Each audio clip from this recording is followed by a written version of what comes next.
Olá pessoal, agora que vimos algumas propriedades da integral superior, vamos ver algumas classes de conjuntos que serão úteis na teoria da medida, principalmente a sigma-álgebra. Vamos ver definições, propriedades, alguns exemplos e finalmente um teorema muito útil para a teoria da medida e extremamente útil para a probabilidade, que é o teorema π-lambda de Dynkin. Então vamos lá pessoal, semiálgebras. Uma semiálgebra é uma classe de conjuntos formada por subconjuntos de um certo ômega, que é um semianel que contém o espaço todo. Então, vamos ver aqui a definição.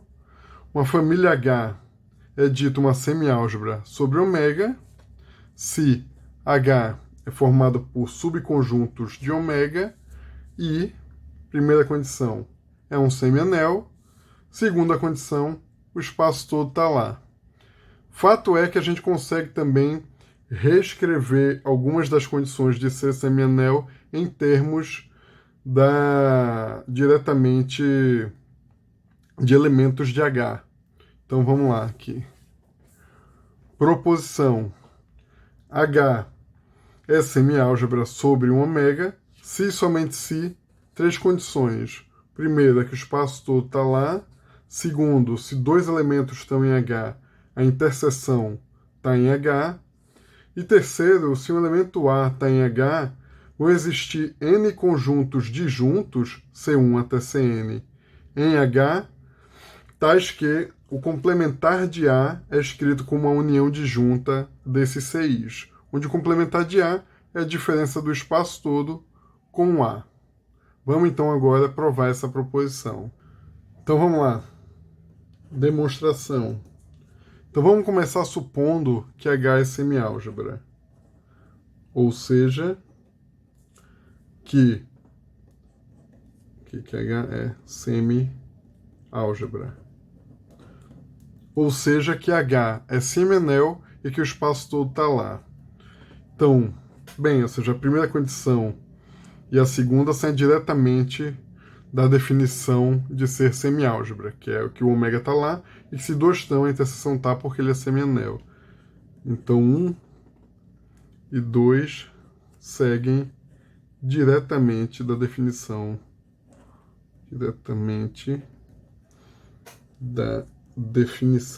de ser semiálgebra. Então agora a gente tem que ver a condição 3. Mas a condição 3, ela é simplesmente um caso particular da última condição de ser semianel, né? Então, vamos mostrar 3 aqui agora. Mostrar 3. Então, como ômega pertence a H, dado um outro A pertencente a H, como H é semianel, existem C1 até Cn em H disjuntos, tais que o ômega menos A é igual à soma de igual a 1 até n desses Cis. Mas esse ômega menos A é rigorosamente o complementar de A. Então isso aqui implica que o complementar de A é a soma de igual a 1 até n de Cis, onde os Cis pertencem a H e são disjuntos.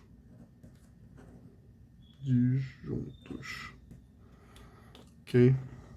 Então vamos agora provar a recíproca. Então, aqui, reciprocamente,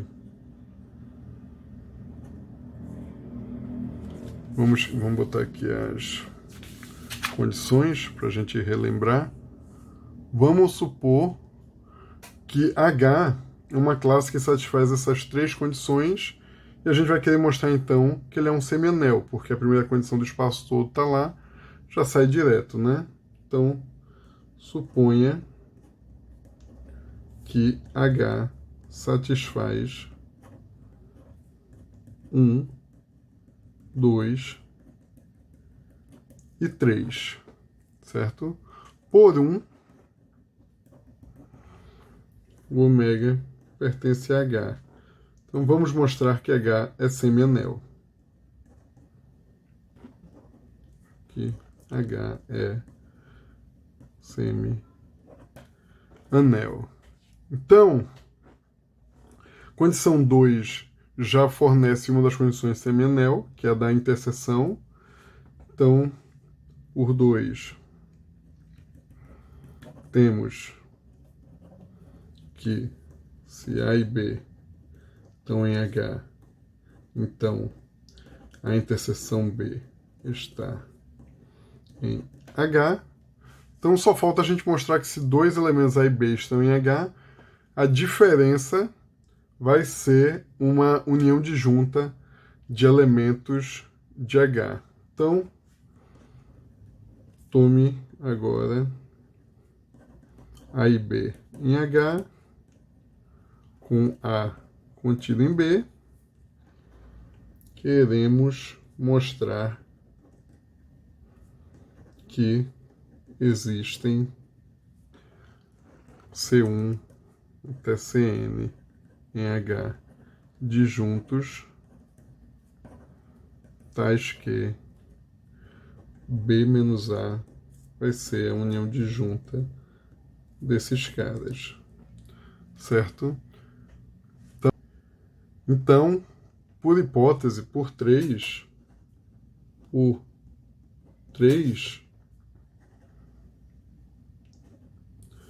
temos que não existir D1 até Dm em H disjuntos,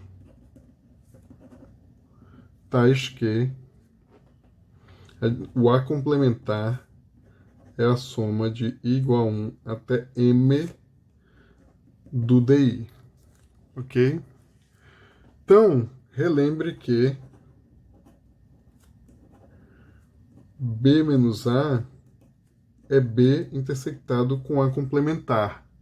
Então, isso aqui vai ser B intersectado com essa união disjunta até DI, que vai dar, pela distributividade, a união disjunta de DI intersectado com B. Agora a gente sabe que cada um desses DIs está em H, que o B está em H, e a gente sabe pela condição 2 que se dois caras estão, a interseção está. Então, onde para todo I, o DI intersectado com B está em H, pela condição 2.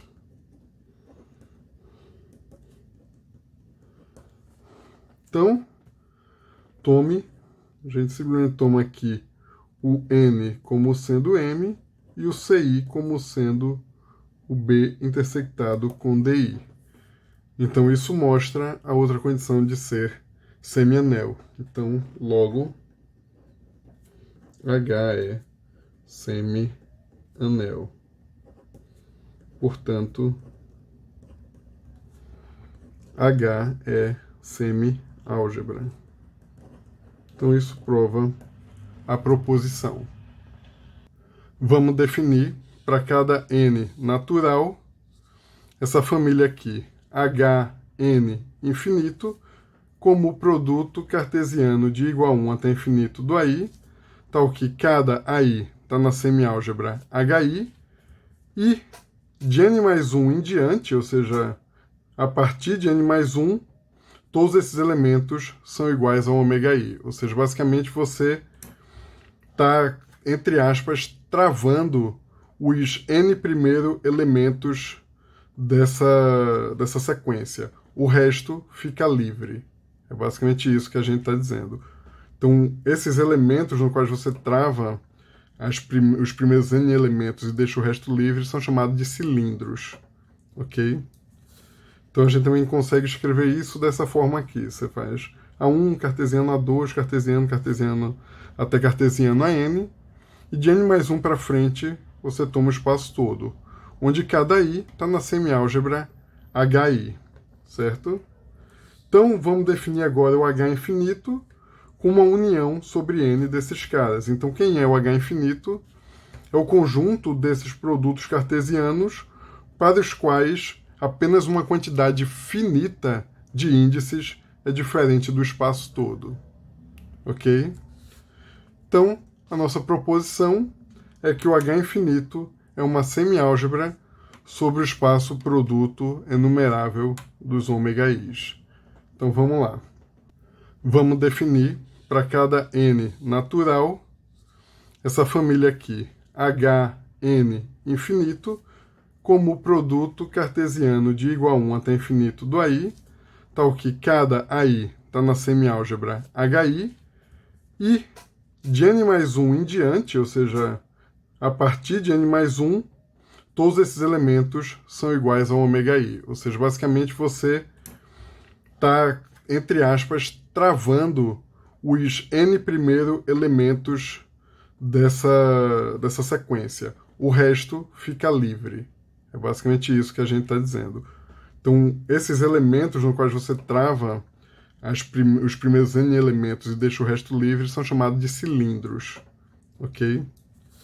Então, a gente também consegue escrever isso dessa forma aqui. Você faz A1, cartesiano, A2, cartesiano, cartesiano, até cartesiano a n.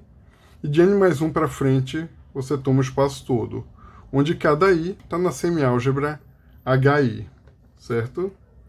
Então, vamos definir agora o H infinito com uma união sobre n desses caras. Então, quem é o H infinito? É o conjunto desses produtos cartesianos para os quais apenas uma quantidade finita de índices é diferente do espaço todo. Ok? Então, a nossa proposição é que o H infinito é uma semiálgebra sobre o espaço produto enumerável dos ômega i's. Então vamos lá. Como A e B estão em H infinito, existem N e M naturais, tais que o A vai ser escrito como A1 cartesiano, cartesiano, cartesiano a N, cartesiano ômega N mais 1, cartesiano, etc., onde cada AI pertence à semiálgebra HI, e o B vai ser escrito como B1 cartesiano, B2 cartesiano, etc. Cartesiano BM, cartesiano ômega M mais 1, cartesiano, etc. Onde cada BI está em HI. Então, sem perda de generalidade,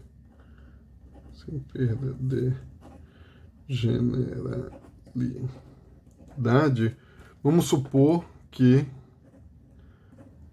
o M é menor ou igual ao N. Ou seja, porque se for o contrário, você simplesmente troca os nomes de A e B e pronto.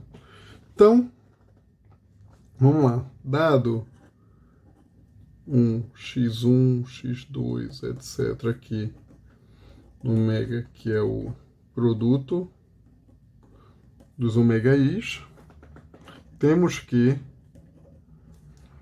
o x1, x2, etc. vai estar nesse produto cartesiano A1, cartesiano A2, cartesiano, etc. Cartesiano AN, cartesiano ômega N mais 1, cartesiano, etc. Intersectado com esse outro produto, B1, cartesiano, B2, cartesiano, etc. Cartesiano BM, cartesiano ômega M mais 1, cartesiano, etc. Se e somente se o x1 está em A1, x2 está em A2, etc. xn está em AN. E agora a gente não precisa olhar mais as outras coordenadas, porque o resto é tudo espaço todo. Então todas as coordenadas vão estar lá necessariamente. Então o que está determinando se ele está ou não nesse produto cartesiano são as n primeiras coordenadas. O resto não importa. Então, vamos lá. Então, vamos passar agora para aqui, para o segundo, né? Produto cartesiano. Então, se o x1 está em B1, x2 está em B2, etc. xm está em BM. Então, agora a gente reordena isso aqui. Então, a gente faz x1 está em A1, intersectado com B1, x2 está em A2 intersectado com B2, etc. Agora a gente se lembra que M é menor ou igual a N. Então a gente vai ter aqui xm pertence a AM intersectado com BM. O xm mais 1, a gente vai ter o AM mais 1 até o xn está em AN, certo? Aqui, pois, M é menor ou igual a N. Isso aqui vale se somente se, a gente consegue escrever termos de produto cartesiano de novo. Então, esse x1, x2, etc., pertence ao produto cartesiano A1 intersectado com B1, cartesiano A2 intersectado com B2, cartesiano, etc., cartesiano AM intersectado com BM, cartesiano AM mais 1, cartesiano, cartesiano AN, cartesiano ômega N mais 1, cartesiano, etc. Ok? Então, a gente tem que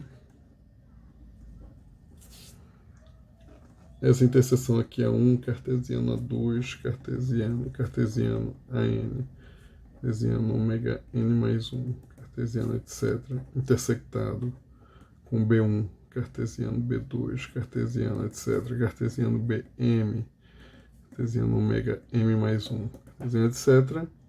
Isso aqui é igual a A1 intersectado com B1, cartesiano, 2 intersectado com B2, cartesiano aqui, o AM intersectado com BM, cartesiano AM mais 1, cartesiano, etc., AN, cartesiano ômega N mais 1, daí em diante o espaço todo, ok? Então a gente observa que cada um daqueles AIs é semiálgebra. Então, como cada HI é semiálgebra, temos que o AI intersectado com BI está em HI, pois AI e BI estão em HI. E além disso, aqui os outros casos, o AM até M mais 1 está lá, obviamente. Aqui, vamos botar aqui um ponto. Portanto, pela definição desse conjunto H infinito, temos que o A interseção B está lá, porque ele é produto de elementos de HI, ok? Então agora falta a gente mostrar que se um conjunto está no H infinito, o complementar dele é escrito como união disjunta de elementos de H infinito. Então, vamos tomar aqui um elemento de H infinito, A, e vamos olhar como é que o complementar dele vai se comportar. Então, tome A em H infinito. Então, vamos utilizar a mesma notação do A1 até a N, né? E dali para frente o espaço todo. Então, temos que A vai ser esse A1 cartesiano, cartesiano AN, cartesiano ômega N mais 1, cartesiano, etc., para algum N natural. Natural e aí pertencente a HI. E agora a gente relembra que cada HI desse é semiálgebra. Então, como cada HI desse aqui é semiálgebra, álgebra, para cada I natural, vão existir aqui C I1 até CI, aqui, M1,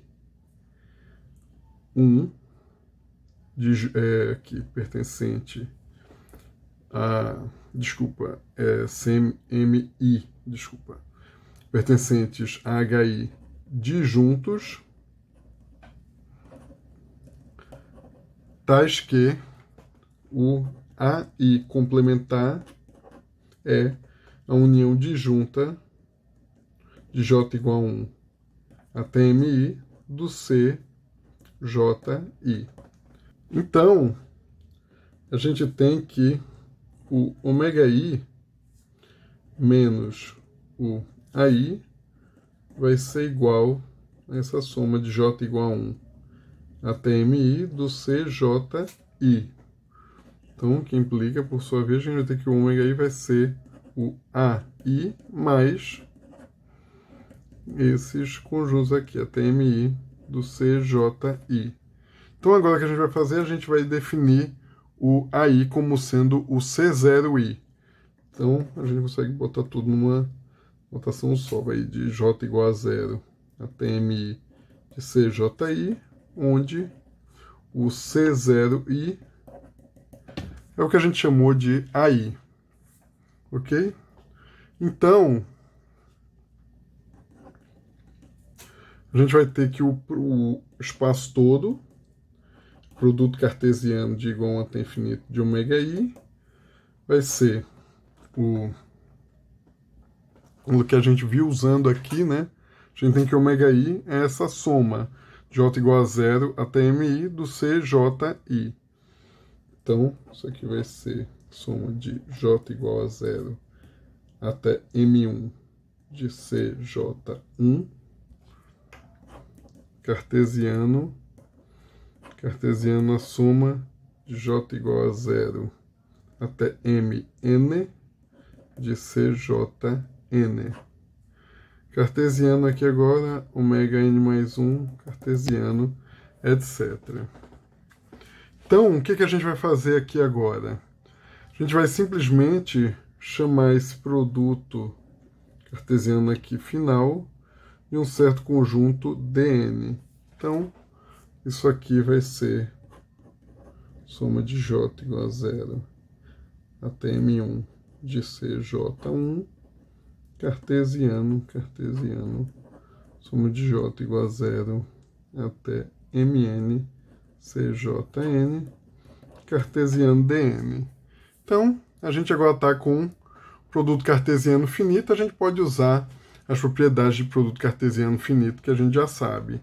Então, isso aqui vai dar união disjunta de J igual a 0 até M1, etc., a soma de J igual a 0 até Mn, e aqui vai ser o CJ1 cartesiano, CJN, cartesiano Dn. Então a gente basicamente escondeu o resto do produto infinito num único conjunto. Então a gente basicamente está tomando aqui o produto cartesiano finito com esse cara aqui. Aí ele é um produto cartesiano infinito, mas a gente engoliu lá dentro. Pronto. Então a gente pode usar essas propriedades. Então, inclusive essa que é a ideia dos cilindros, né? A ideia dos cilindros é que você essencialmente fica finito dimensional. Então essa aqui é a ideia, ok? Então vamos lá. Fazendo isso aqui, a gente consegue então separar em duas partes. Uma que vão ter os nossos AIs e o resto onde algum dos termos no produto cartesiano é diferente do AI, né? Então, vamos lá. Desculpa, aqui é J1 até Jn, né? CJ1 até CJN, ok? Então, isso aqui a gente consegue escrever numa notação melhor. Bem, vai ficar meio grande, mas é melhor, que é o J1 até Jn, pertencente a o 0 aqui, até M1, cartesiano 0 até Mn, ok? Do C1 1, J1, cartesiano, C, N, JN, cartesiano, e agora a gente abre de volta o DN, como aqui, ômega n mais 1, cartesiano, etc, né? Então, daí, isso aqui vai ser igual a soma aqui, J1 até Jn, pertencente a 0, TM1, cartesiano aqui até 0, até Mn, menos o todo mundo 0, do CJ11, cartesiano aqui, CJN, N, cartesiano ômega n mais 1, cartesiano, etc., mais o A1, cartesiano, AN, cartesiano, ômega n mais 1, cartesiano, etc. Ou seja, isso aqui está dizendo para a gente que ômega, se essa soma aqui, J1, Jn, pertencente ao 0, TM1, cartesiano aqui, 0, TMN, menos todo mundo 0, do CJ1, 1, cartesiano, etc., JN, N, cartesiano ômega n mais 1, cartesiano, etc., mais A. Então,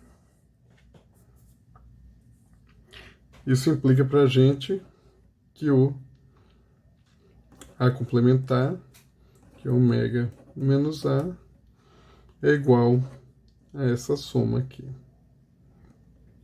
Aqui, cartesiano aqui, 0, TM1, cartesiano, etc., cartesiano 0, TMN, menos o conjunto aqui que tem o 0, 0, ok?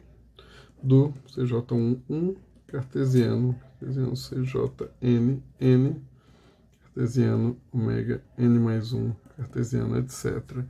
Então, a gente vê claramente esses casos aqui são disjuntos, desde o início a gente já estava vendo ali, porque era uma partição, cada um desses eram partições. Então, observe também que cada um desses caras aqui, desses elementos da soma, estão no H infinito, pois cada um desses C, J e I estão no HI. Então, como o C, J e I estão em HI, temos que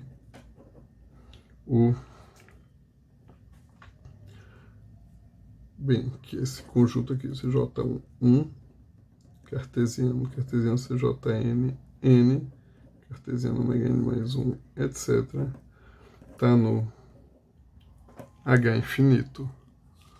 Então, isto prova que H infinito é semi-álgebra.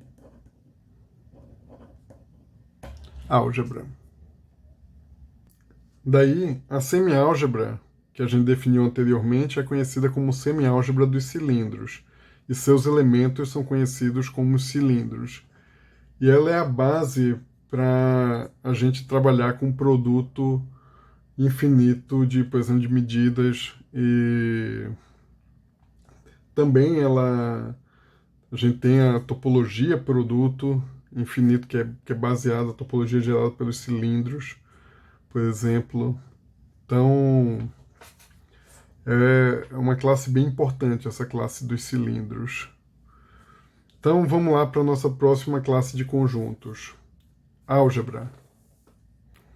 Então, da mesma forma que um semianel é uma semi-álgebra, se o espaço todo está lá, uma álgebra é um anel que o espaço todo está lá. Então, se A é um anel e o ômega está lá, então a gente diz que A é uma álgebra. Então, existe também uma caracterização em termos de condições diretas, um pouquinho diferente, né, já simplificando um pouco com relação à do anel. Porém, eu vou botar no exercício para vocês fazerem a equivalência entre ser uma álgebra e satisfazer algumas condições. O que a gente observa aqui também que sai direto é a seguinte proposição. Seja H uma semiálgebra. Então, essa classe das uniões disjuntas de elementos de H é uma álgebra. E a demonstração é bem simples. Vamos lá. Aqui, né? Demonstração é o seguinte. Como H é semiálgebra, H é semi-anel. Daí, pela proposição que a gente provou para semianéis, então, pela proposição para semianéis, proposição para semianéis,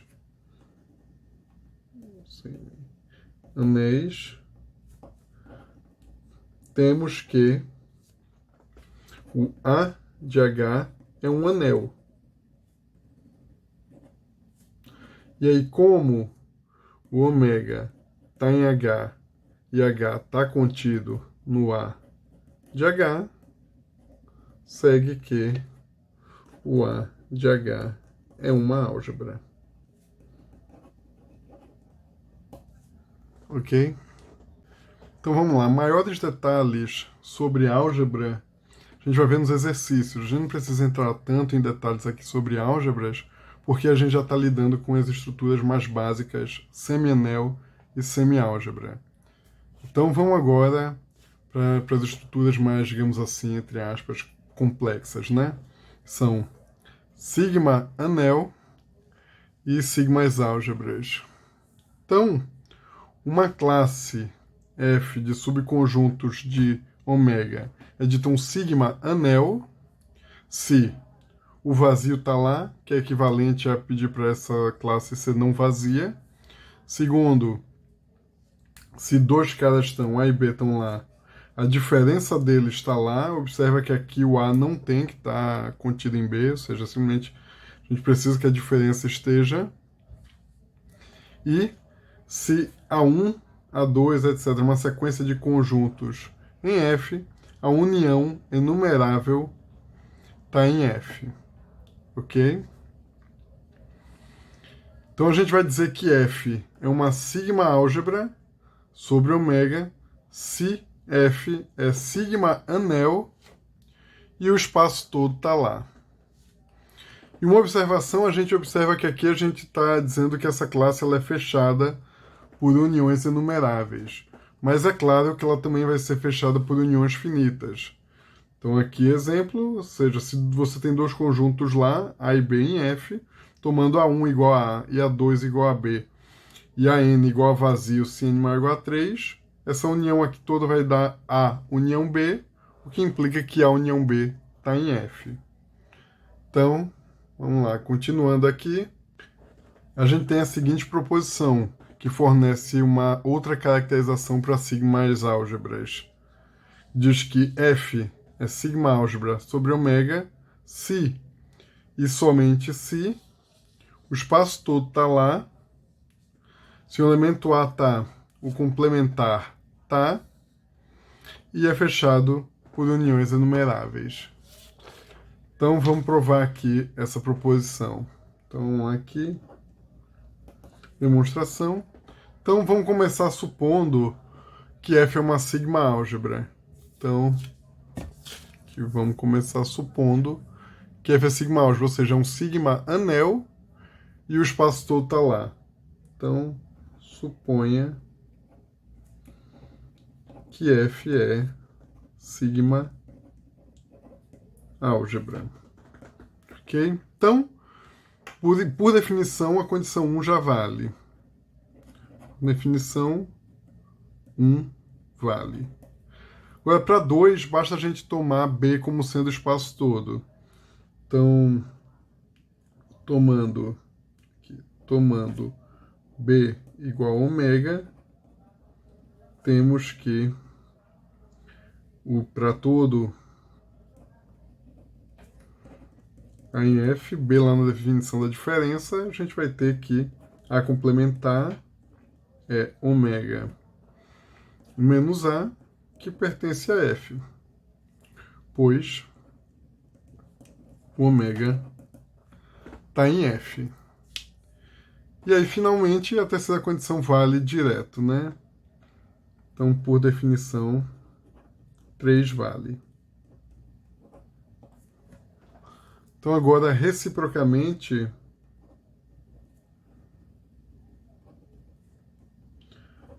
suponha que valem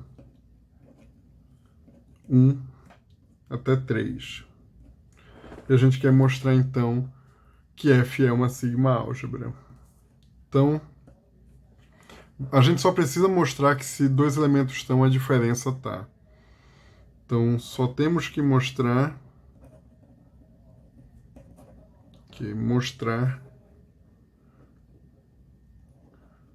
que se A e B pertencem a F, então B menos A pertence a F. Então, note que, tome, vamos botar aqui, né? Tome A e B em F e note que, vamos notar o seguinte, que B menos A é igual a B intersectado com o complementar de A. Mas isso aqui é o B complementar unido com A, tudo isso aqui complementar. Então, o que a gente tem? A gente tem que o A está em F e que o B está em F. Então, lá, como o B está em F, isso implica que o B complementar está em F. E aí a gente já viu que a união finita de elementos de uma sigma-álgebra está na sigma-álgebra, né? Isso aí vale inclusive para sigma-anel, né? União finita de elementos de um sigma-anel estão no sigma-anel. Então, isso implica que B complementar unido com A está em F. E agora a gente usa 2 de novo. Então, a gente aplica aqui 2 para concluirmos que o B complementar unido com A, tudo isso complementar, está em F, o que implica que o B menos A está em F. Então, isso mostra que F é sigma-álgebra.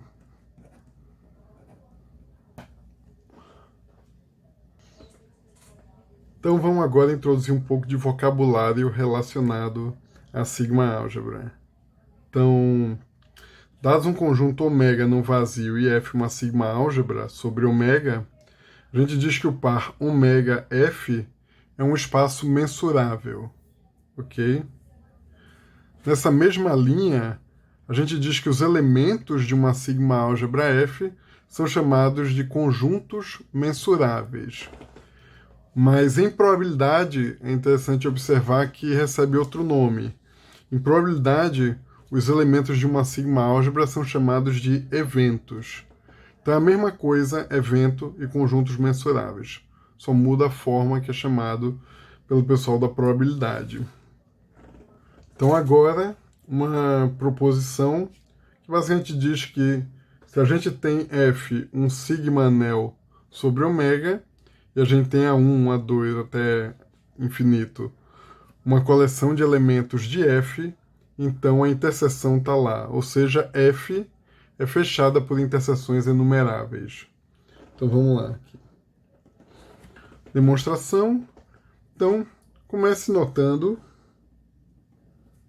o seguinte, que A1 menos a interseção de n igual a 1 até infinito de AN, isso aqui não é mais do que a união n igual a 1 até infinito de A1 menos AN.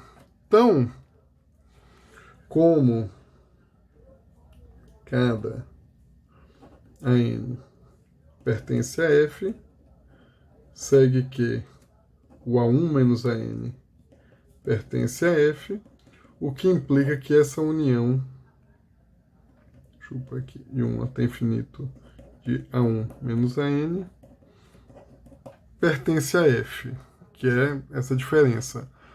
Então, note ainda que essa interseção de n igual a 1 até infinito dos ANs, ela está contida em A1. Então, isso implica que essa interseção é o complementar do complementar dela com relação a A1. Então, essa interseção aqui da N é A1 menos, aqui, isso aqui é o complementar, do complementar dela, A1 menos a interseção de N igual a 1 até infinito dos ANs. Então, como a gente mostrou aqui, A1 menos a interseção pertence a F, segue que A1 menos o A1 menos essa interseção aqui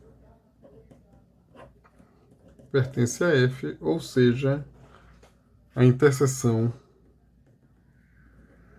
dos ANs pertence a F. Então isso prova a proposição. Então agora vamos definir o que são sigmas álgebras geradas por classes de conjuntos. Então, vamos considerar aqui ômega, um conjunto não vazio, e seja ainda F lambda, lambda pertencente a esse lambda maiúsculo, uma família arbitrária de sigmas álgebras em ômega, onde esse conjunto de índices é não vazio. Então, a interseção dessas sigmas álgebras é uma sigma álgebra. Isso aqui é uma interseção arbitrária. Mesmo assim, isso é sigma álgebra e é um exercício simples. Então, estou deixando para vocês aí esse exercício. Outra observação interessante é que, se F e G são sigmas álgebras, a união de F com G pode não ser uma sigma álgebra. Então, também eu deixo como exercício para vocês fornecer um exemplo de F e G sigmas álgebras tais que a união F unido com G não é uma sigma álgebra. Então, dada uma classe C contida no conjunto das partes de ômega, a sigma álgebra gerada por C e denotada por sigma de C é definida por três condições. A primeira delas é que sigma de C tem que conter C. Segunda delas, sigma de C é uma sigma álgebra. E a terceira delas é que se F é outra sigma álgebra que contém C, então F contém sigma de C. Então, isso está dizendo para a gente que sigma de C é a menor sigma álgebra que contém C com relação à ordem parcial da inclusão. Ok?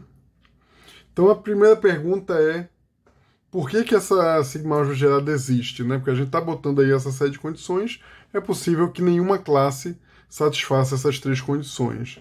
Então é isso que a próxima proposição diz. A próxima proposição diz que a sigma álgebra gerada sempre existe e é dada dessa forma. É a interseção de todas as sigmas álgebras que contêm C. Então, vamos provar essa proposição. Então vamos lá. Demonstração. Vamos chamar essa interseção de sigma de C chapéu. Certo? E o nosso objetivo é mostrar que sigma de C chapéu é igual a sigma de C. F é sigma álgebra e C está contido em F. Então,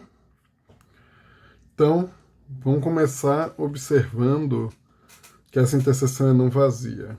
Então, note que a interseção é não vazia.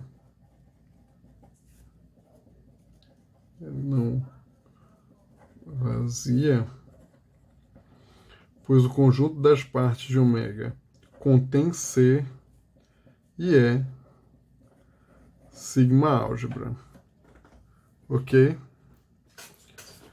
Então, na pior das hipóteses, essa interseção aqui dá o conjunto das partes, o que vai dizer que, no final das contas, na pior das hipóteses, a sigma álgebra gerada por C é o conjunto das partes. Então vamos verificar agora as condições. Então vamos verificar as condições. 1 até 3. Ok? Então, 1. Então, para todo F pertencente a essa classe aqui, F, então aqui F é sigma álgebra sobre omega, né? E C está contido em F, temos que o C está contido em F, pela definição aqui. Então, a gente tem que C vai estar contido na interseção do F tal que F é sigma álgebra e C está contido em F. Ok? Então isso mostra a condição 1. Vamos ver a condição 2. A condição 2 diz que a gente tem que mostrar que o sigma chapéu é sigma álgebra, né? Aqui, só para deixar claro, a gente mostrou que o C está contido no sigma de C aqui, chapéu. Então, agora a segunda condição, a gente tem que mostrar que sigma chapéu é sigma álgebra. Então, isso aí segue do exercício, onde a gente mostrou que interseção de sigmas álgebras é uma sigma álgebra. Então, segue do exercício. Então, isso mostra que interseção de sigmas álgebra é sigma álgebra, então o sigma chapéu de C é sigma álgebra. Então, a terceira condição é se a gente tem uma sigma álgebra que contém C, então vai ter que conter sigma chapéu de C. Então, vamos tomar G, sigma álgebra,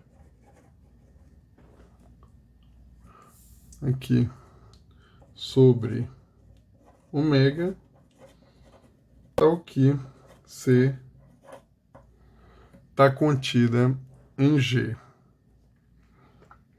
Ok? Então, a gente tem que G pertence a essa classe aqui, né? Dos Fs, tá? Aqui F é sigma álgebra. C está contido em F. Então, isso implica que G contém a interseção desses caras. F tal que F é sigma álgebra e C está contido em F. Ou seja, sigma de F está contido em G. Sigma chapéu de F está contido em G. Então, isso implica que sigma chapéu de C. Sigma chapéu de C. Então, sigma chapéu de C é igual ao sigma de C, pois sigma chapéu de C satisfaz 1 até 3. Satisfaz as 3 condições. Então, quando a gente quer trabalhar com a sigma álgebra gerada pela união de sigmas álgebras, como a gente sabe que a união de sigmas álgebras não vai ser necessariamente uma sigma álgebra, a gente trabalha com a sigma álgebra gerada por ela e usa essa notação, tipo máximo, né? Que é basicamente a sigma álgebra gerada pela união. E aí, mais geralmente, a gente bota esse símbolo aqui, grandão, para denotar a sigma álgebra gerada pela união. Isso é muito comum em probabilidade. Então, vamos agora utilizar a sigma álgebra gerada para definir a sigma álgebra de Borel. Então, vamos tomar aqui X tal um espaço topológico, ou seja, X é um conjunto que está munido de uma topologia. Uma topologia é o quê? Uma topologia que tal? É o quê? É uma família de subconjuntos de X que satisfaz 3 condições. A primeira é que o vazio está lá e o espaço todo está lá. Segunda condição, se você tem uma coleção de conjuntos lá, uma coleção arbitrária, então a união arbitrária está lá. E, finalmente, se dois conjuntos estão, a interseção está. Então, esses conjuntos da topologia, eles são chamados de abertos. Então, o que a gente está dizendo é que o vazio e o espaço todo são abertos. Se a gente tem uma coleção de abertos, a união de abertos é aberto, e que a interseção finita de abertos é aberto. Então, uma observação é exatamente o que a gente já tinha falado, que os elementos da topologia são chamados de abertos. Então, a sigma-álgebra de Borel, ela é a menor sigma-álgebra que contém todos os abertos de X.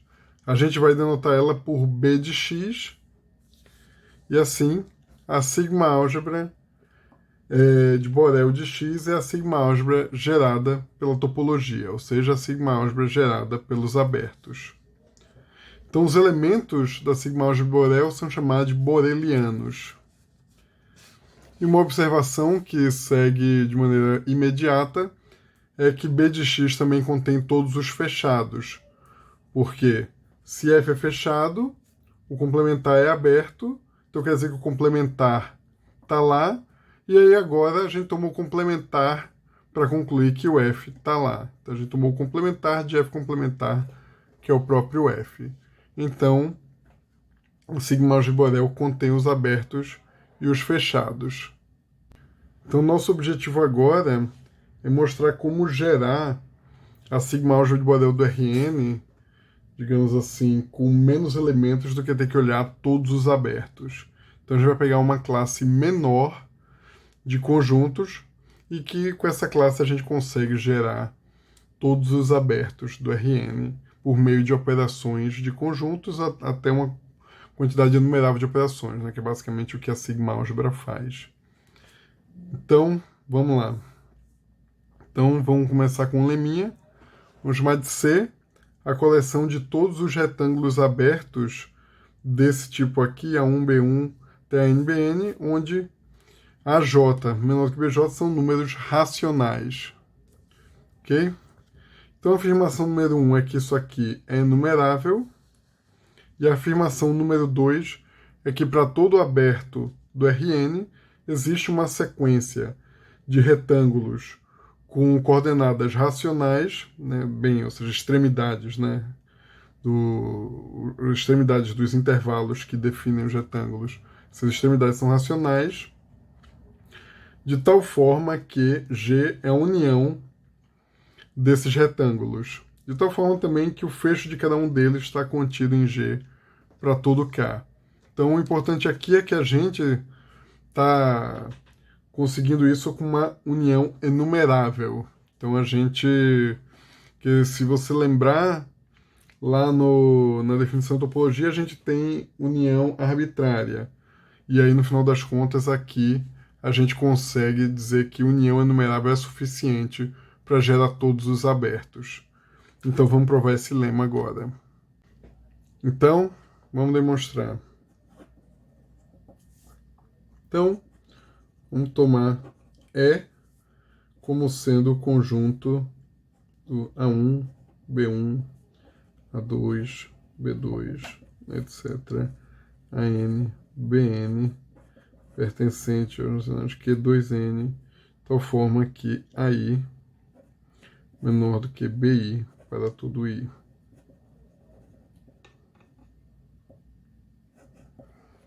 Então, a gente sabe que o produto cartesiano finito de conjuntos enumeráveis é numerável.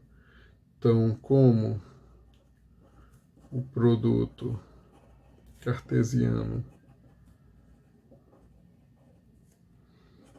finito de conjuntos enumeráveis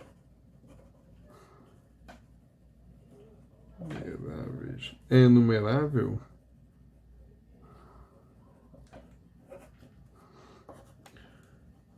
a gente tem que racionais elevado a 2n é enumerável. Como o E está contido nesse conjunto, segue que o E é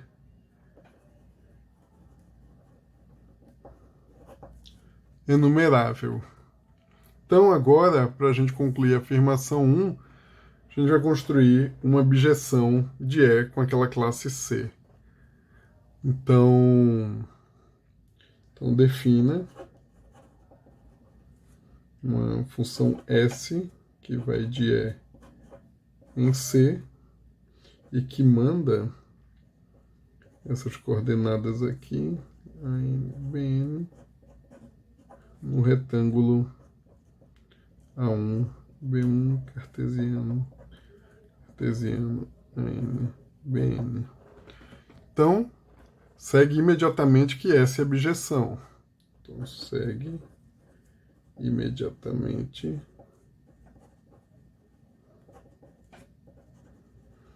que S é objeção. Então, como C é enumerável,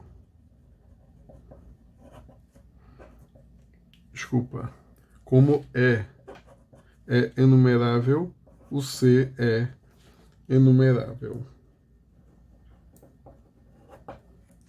Ok? Então, isso prova a parte 1. Segue que S é bijeção. Então, como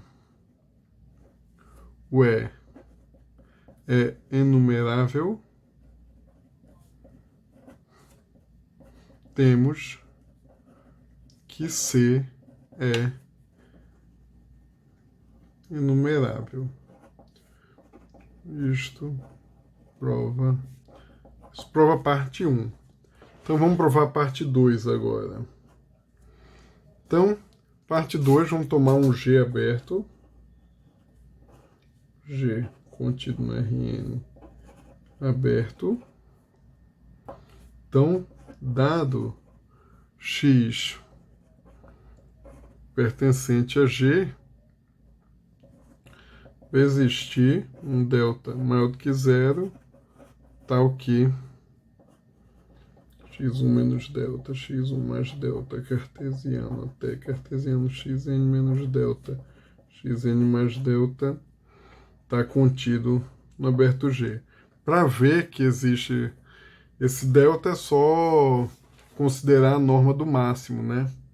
Então, com a norma do máximo, ela fornece justamente as bolinhas com esse formato aí, né, de retângulo. Então, a gente consegue facilmente mostrar que tem um retângulo desse tipo utilizando a norma do máximo.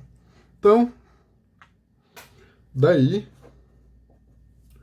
como o conjunto dos racionais é denso nos reais, então, para cada j de 1 até n, tome a j menor do que bj racionais, tais que a gente tem o seguinte, tais que o xj menos delta é menor do que a j, que é menor do que xj, que é menor do que bj, que é menor do que xj mais delta. Então, obviamente, AJ e BJ existindo porque os racionais são densos. Então, defina o nosso conjunto SX como sendo esse retângulo aqui, A1, B1, cartesiano, AN, BN. Ok? Então, note que, por construção, o SX pertence a C. Além disso, o SX fecho é igual ao fechado aqui, é um B1 cartesiano aqui, BN, vai estar contido no x1 menos delta, x1 mais delta, cartesiano, cartesiano aqui, xn menos delta, xn mais delta, ou seja, está contido em G, ok? Então, o que a gente ganha é que essa coleção aqui, SX, então que o X pertence a G, está contido no nosso conjunto C, e para todo X aqui dentro, em G, desculpa, para todo X em G, o SX fecho está contido em G. Então, como essa classe aqui está contida em C, essa classe aqui é numerável. Então, vamos lá. Então, como essa classe aqui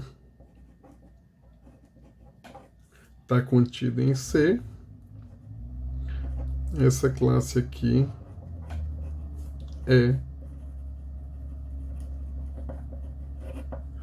enumerável, ok? Então vamos considerar uma enumeração dela. Então tome uma enumeração. Uma enumeração. Ou seja, a gente vai ter aqui esse x pertencente a G, como sendo S1, S2, S3, etc. Então,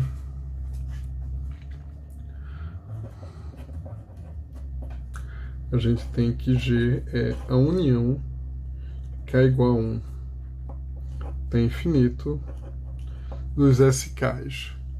Então, de fato, né, isso aqui é uma afirmação, de fato, se X pertence a G, então o X pertence a SX, o que implica que existe um K natural, tal que o X pertence ao SK. Então, isso aqui mostra que o G está contido na união de K igual a 1 até infinito do SK. Por outro lado, o SK está contido em G para todo K. A gente construiu os SKs justamente para estarem contidos em G para todo K. Então, daí, a união de K igual a 1 até infinito dos SKs está contido em G, o que implica na igualdade. Então, isso prova o lema. Vamos agora utilizar o lema anterior para provar que a sigma-álgebra gerada pelo semianel dos retângulos limitados coincide com a sigma-álgebra de Borel do Rn. Então, vamos lá. Demonstração. Então, vamos tomar R, um retângulo limitado. Um retângulo limitado. Então, existem intervalos limitados J1 até Jn, tais que o R é justamente o produto cartesiano desses intervalos. Então, a primeira coisa que a gente vai fazer, a gente vai mostrar que R é boreliano. Então, vamos mostrar que esse retângulo limitado R é boreliano. Então, vamos tomar aqui π do Rn em R, as projeções canônicas, que levam o x na i.ª coordenada. As projeções canônicas. Ok? Então, sabemos que para todo I, essa projeção canônica π é contínua. Além disso,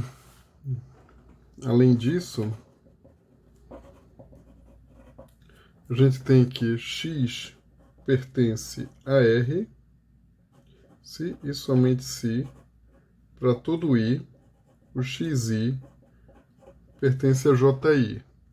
Então isso vale, se e somente se, para todo I, a projeção canônica I de x pertence a ji, que vale, se e somente se, para todo I, o x pertence à imagem inversa de ji pela projeção canônica π. Ou seja, se e somente se, o x pertence à interseção de I igual a 1 até n, a imagem inversa de ji pela iésima projeção canônica. Daí, a gente tem que R é igual à interseção de I igual a 1 até n do πi a menos 1 de ji. Ok? Então, para a gente mostrar que é boreliano, basta a gente mostrar que cada uma dessas imagens inversas é um boreliano. Então, para mostrarmos que R é boreliano, basta mostrarmos que para cada I, essa imagem inversa de ji é boreliano. Ok? Então, como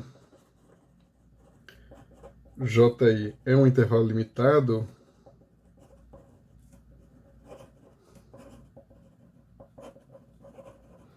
a gente tem três possibilidades para a forma dele. Ji pode ser da forma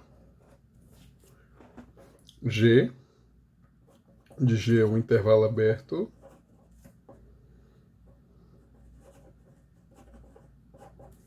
F, onde F é um intervalo fechado,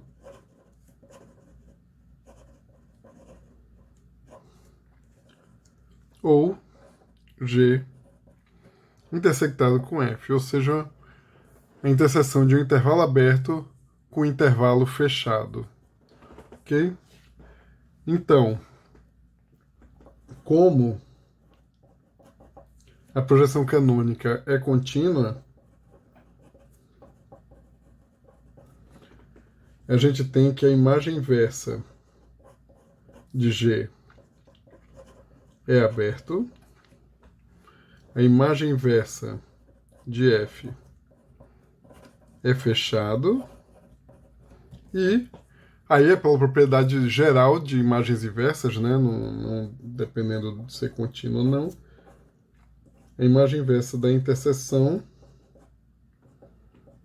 é a interseção das imagens inversas.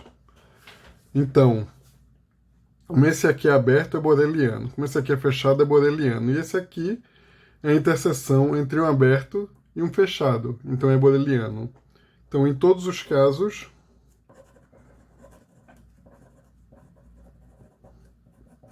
imagem inversa de ji é boreliano. Portanto,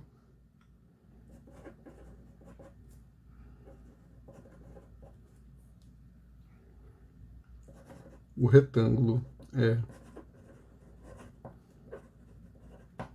boreliano. Ok? Então, a gente tem que a sigma álgebra gerada pelo semianel dos retângulos limitados está contida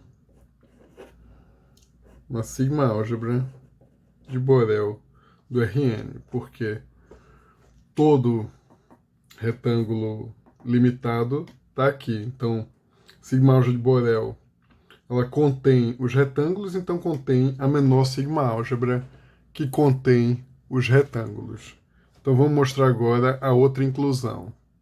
Então, por outro lado,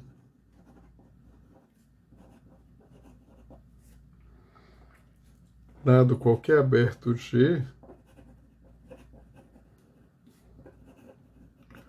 aberto G contido no Rn, pelo lema, existem retângulos limitados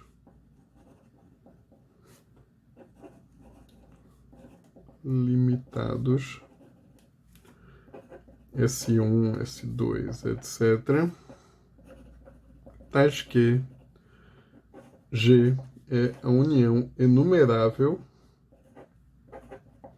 desses retângulos limitados. Então, como esse pertence à sigma-álgebra gerada pelos retângulos limitados, isso implica que a união deles está na sigma-álgebra,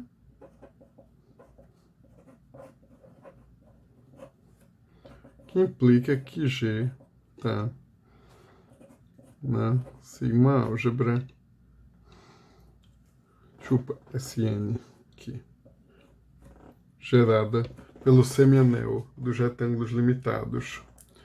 Então, isso diz para a gente que a topologia do Rn está contida na sigma-álgebra gerada pelo semianel dos retângulos limitados. Logo, a sigma-álgebra de Borel do Rn está contida na sigma-álgebra gerada pelo semianel dos retângulos limitados.